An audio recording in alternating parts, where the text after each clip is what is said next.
na freno Kwaku Ahima ono so ye frini na kira kwan Kwadwo Apia ono so mempasem na obutuo Kwaku Fokuo amante na afi Akwasi Awiti ono so estate na obutuo Kwaku Boateng ono so Kasejan ene na kira kwan Kwabena mensa Italy abrochimam na obutuo wapeni Kwame Fosu United States of America ho US of A ho na obutuo abrochimam openi ya udonyina ono so US of A abrochimam na obutuo Bafo Samuel ono so dona friend odon camera ono so ka ho be afi owura PK Bafo Ghana Education Service pon ho na obutuo di ni dwuma na sapon eye kumankuma dona friend General Akafia ono so ka ho be owura Kwame Fosu ono so US of A ho na obutuo Kwasi mensa Kwasi wura ono so ka ho be Kofi Fofie omunyina sasema ene wachira kwan afoforo bie eye Kwasi Apia Lotto agent Kwabena pa omunyina Nkoranza wasai amoa ono so registrar eye Kenya sene na chira kwan wura Aja Solomon dodo na friend teacher solo wura Joe Boy ono so Germany abrochimam na wobutuwo afoforo bie enso eye ya sisiama one ninuanom omunyina kokofu oba penny ya echa ono suni town ene na chira kwan Comfort Boatima ono suni town afia Sarah ono so ne ninuanom Doris Afriye one ninuanom Grace wa dodo na frɛ no mame dokono oba penny akosua enyakon omunyina nso eyabusuam omo eti nensuom afoforo kan obi oba penny oforiwa dodo na frɛ no Anti-Sisi Estate ene na chira kwan Mama Augustina Adwumawura ono so eni na chira kwan Adwoa announce ono so Kumasi asantimentam no butuom asonaba Kwadwo Efa odana afre na asonaba oni nuanom ama eye konama sesema ni na chira kwan ni nuanom oba pani abena Fosua amante Kwabena Apawu Nkoranza Janet akosua nya kwa munyina sunyan ene wachira kwan afia sewa Dr. Jesus Nkoranza no butu Kwabena Yeboa ono so Kumasi asantimentam ho na wodi ni dwuma anuanom mema ne anuanom mabie eyem Balabe Ajay Tachi Lotto agent Nkoranza Pastor Andrew Osei Tachi Right Way Gospel Church Nkoranza sofopon enonom Kwabena Frempa ono so ye Shenkani Nkoranza oba penny ya Ajewa Nkoranza ema woja on etira woti nisuo se yisie mo eya adwan poma dodo na frɛ no show sister Akwasi Tachi dodo na frɛ no Ofa Tachi T-Sela Nkoranza Akosua Jemila ama faka Sally Kumasi asantimentam ne na chira kwan akosua Ajewa woni ni nuanom akua amoabia akosua ahenwa abena Ajewa ne ni nuanom Joyce oni ni nuanom Kwabena John dodo na frɛ no aben wa ha ono so wike abrochimam na obutuo wowura ya Efa dodo na frɛ no Sibo ono so ni nuanom Magi Wanchi ene na chira kwan akosua Ajewa sesima Charity ono so gas correction home tachiman ho no obutuo di ni dwoma omunyina eye ma omo eti nensuom okurani ba ma o hye dem opa bibi abonye mu anade kesi ato nanie eye opani Samson ya obere ma di odi ade eye oba penny perpetua asantewa saa didi fuyi ene abusua ne manana ene manana nkanso anyina akaba nchirimo ede ababeda yense yemfamfa sompa aduokrochi pom yensa fide kesie so na yense atiefo agyamfo nsemu nyina moyesem wo made anyina obate oni ne anima bedie oba penny ya manu watiase no na doadodo na afra no anu kokofu samre de bamwo woni timo dedenden wadane agyabofo ni maboa yafo wode nwunwunwu abeto oba penny so atabri ne de kɔ ensia do na watiase onyamfisha no poli aduowatwe emieno ba penny ya manu dodo na afra no anu kokofu afei na abraso busia peso ene ye kata na chikura anu kokofu na ra wisemi esiye eye fosuom anasa ogefo abosumi a yeja ne konida na etoso mienu ewo St. Teresa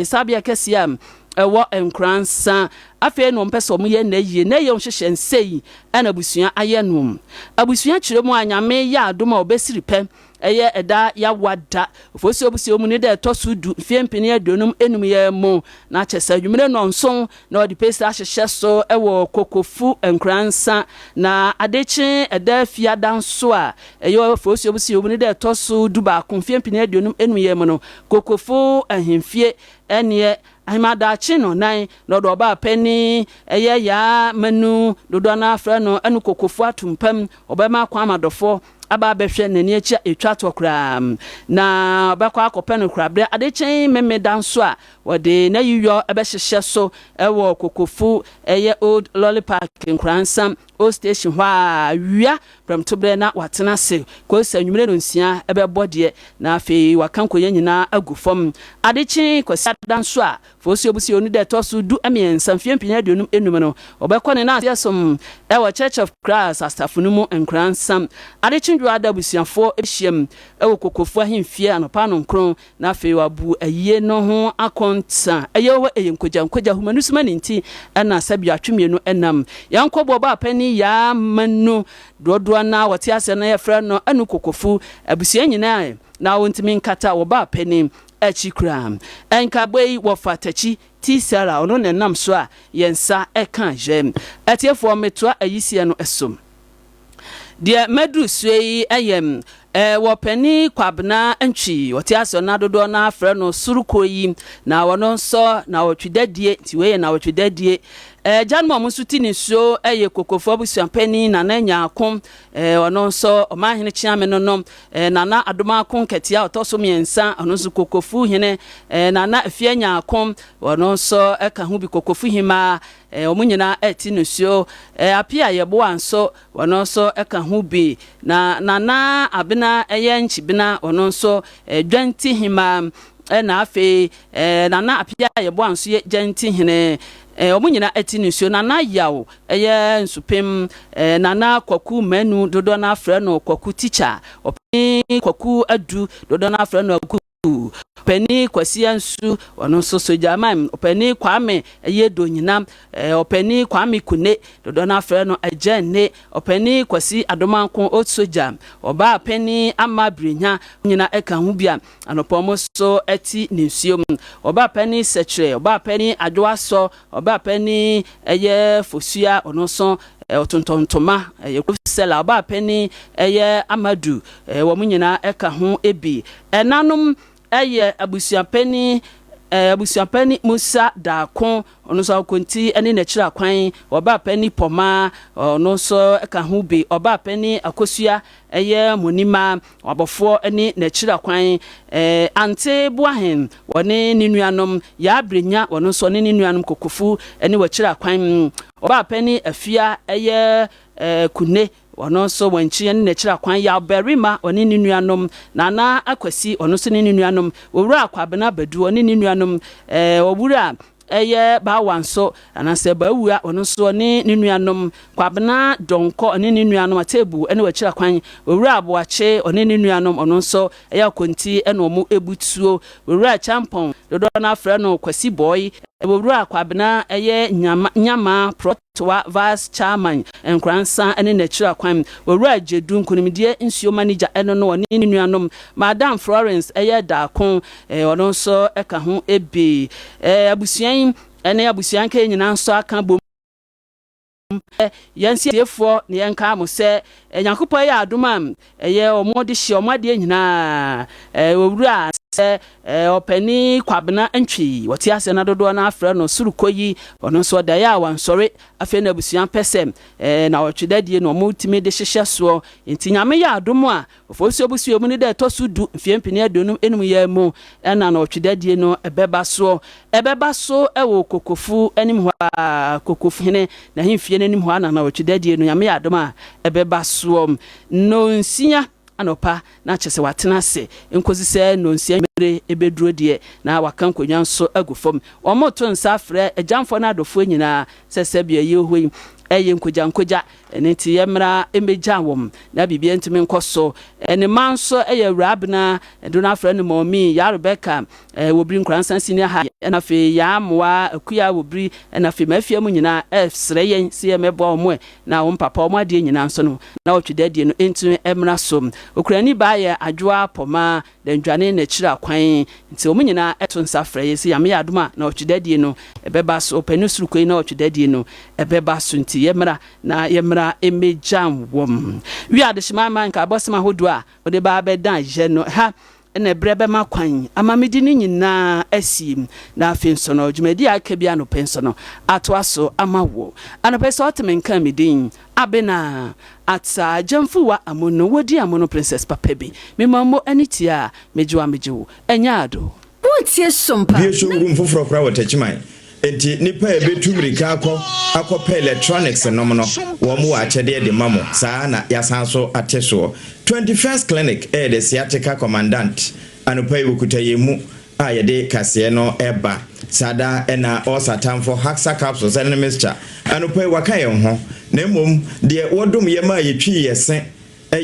yas toothpaste and a toothbrush wono ne kaye ho anopa yeson obreko animu wo mo ho nsem nyina ye de bemma wo chene nso se ena madam for radio ene ye France Paris ton ene Tuesday ene ye potokasa ne mo ko wo mo die mu a no wo makase medi ene wachi no Sompa 93.1 Kumasa Santimantem enam ho esana mayiko 100.9 ene wakure ya enambono ahinkuro sunwane 98.9 afi oko bono Easter na hinkuro tachimai 106.1 ena Nkoranza Sompa 90.7 sada ena abowuro mu otakwa 101.1 DJ Kenho 103.3 yatakrade sana Sompa 101.3 na ninsemanim do ma hinkuro ene yeduru Facebook no live ewo Sompa 106.5 Accra NFA Sompa FM live on so obenya yen YouTube Sompa FM live yo ho www.sompaonline.com ensemi nyina ya boa no akogu akwa benya bia kenkan akenkan fo no ye baanu anopai triple A mine ejapi apam dada mene abena bedu adepa kofi ye na ye homre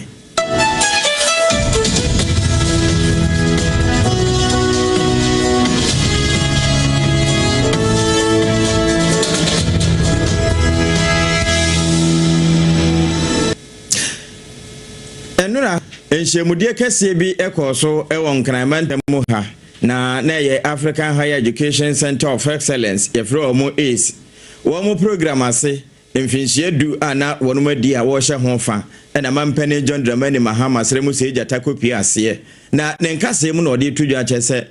waya ma na yeyi no eye wo na wayo na mumu nso ya na ma adwuma so ne se honti se de na wiase ACD adane na ewiemu sakra enu achi nsokra no abodie mu nyansa dodo na epebie ene ne behia se yebema yeni abere ye ho ne yebere ye ho pa wadesua mu tituru se abibiman na adoma aboa ama wo ha hodo a ene nanenam wiase afa na nyina no empu eteka entimi anka yen yetimi anya baanua bi agina so ama yenema atimi ayeyie na wo kasa wo to aso no ene wo de kire sesei ye hwepa dia digitalization no e wo se yemu ye ni ko ho na yetimi digitalize ye ho na fe ya sasesa yensu sede ko bi wosesa kofa tilapia no eba dom apomuden mu nso a ye mehia yen na fe ye bambo na wo kasa no na yensa ntwerefo ewo ho. The ACE initiative has facilitated joint research, co-created curricula, and fostered innovation ecosystems that would have been difficult to build in isolation. By leveraging economies of scale and talent to transfer knowledge and build a resilient, skilled work task force that is ready to drive sustainable development across the African continent. Ghana has been privileged to host some of the most impactful centers of excellence under the ACE program, and I'm sure these have been spoken about. Among them is our West African Center for Crop Improvement, WACCI, which has become a key player in enhancing agricultural productivity across our region. It focuses on improving crop varieties and empowering local farmers through advanced training in crop improvement, and has made significant strides in a collective effort to address food security in our sub-region. The center has also produced numerous highly trained graduates who are now leaders in agricultural research, positively impacting food systems in Ghana and across the broader West African sub-region. Obine kana asem he President John Dramani Mahama mechire His Excellency Dramani Mahama mampen ne kasa e wo sa dwumedi chese gandie ye ka mu pa na ye ka se ne man titiri wonu matwa ho ahia ebekoso a dikasobom se de beye na wonu so tampa obetimi afafira na oman justice Kwame Gertrude Arabasa Kitokunu ensa broadcast petition esa oman panini wanyi oman chief justice na tuakonya esanse bi a wo fara ho ehani eso obeye oman chief justice ne sayonti obokrata na chi akoma council of state fo eso no sunhwehwe na de be firi mu aba no won mu apenfo mesibre na osha amamra constitution na afi apim hankono adokono eminu 1992 die di wanu mu ye ni article 146 no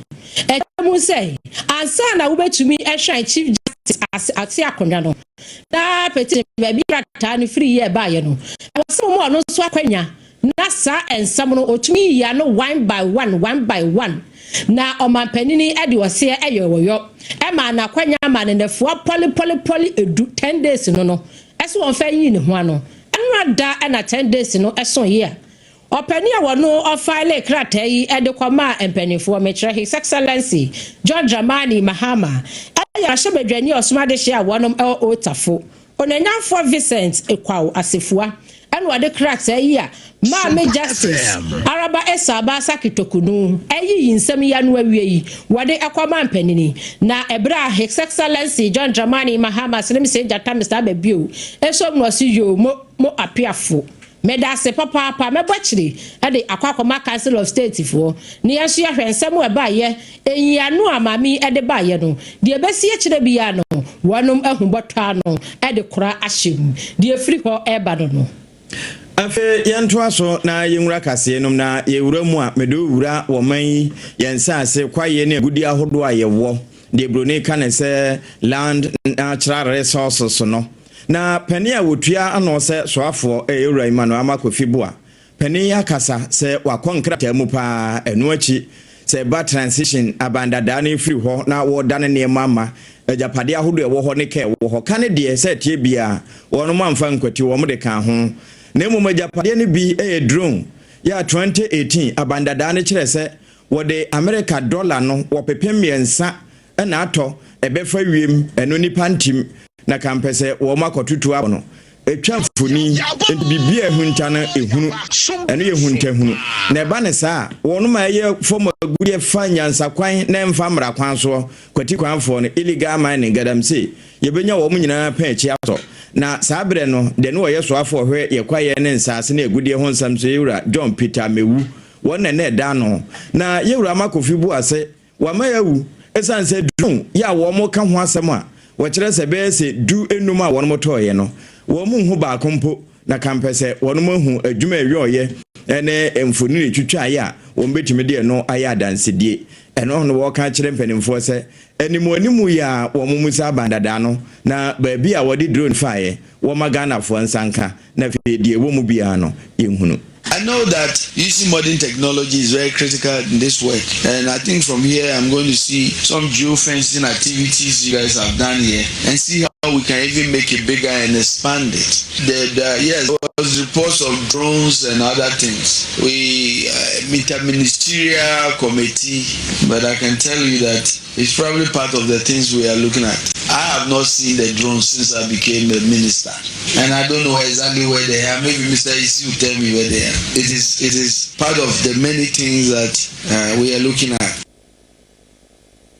Eno yewura wo hwe ye kwaye ne ensase ho nsam so owura Emmanuel Amakofibua ne ne yetiye abusuya shano susana na keje sino sia bremu kase ene yade sumu free Sompa 106.5 ye wo Facebook ne so ye demu live share ye honom de hia se obefa wo phone no na wakọ Facebook ne so kwa wo search bar honom bohwem eye Sompa 106.5 na ene yembe kase emom emfonini ahodo adigu nyina da wa behwe wani so fili gadochi ya twansam no so e wonsam foforo mu e de amawo bese na enanie ena awrehosem bi esiye e wo asantemantem bantema school baako a eno no eye Seventh Day Adventist church for esukuu enti we ne se das na awrahosam ne se abrante baako a ne finhia no ebe edu ensia a wagina form 2 na yaso wane ne fafo edidi nkomo ano se me papa wotuo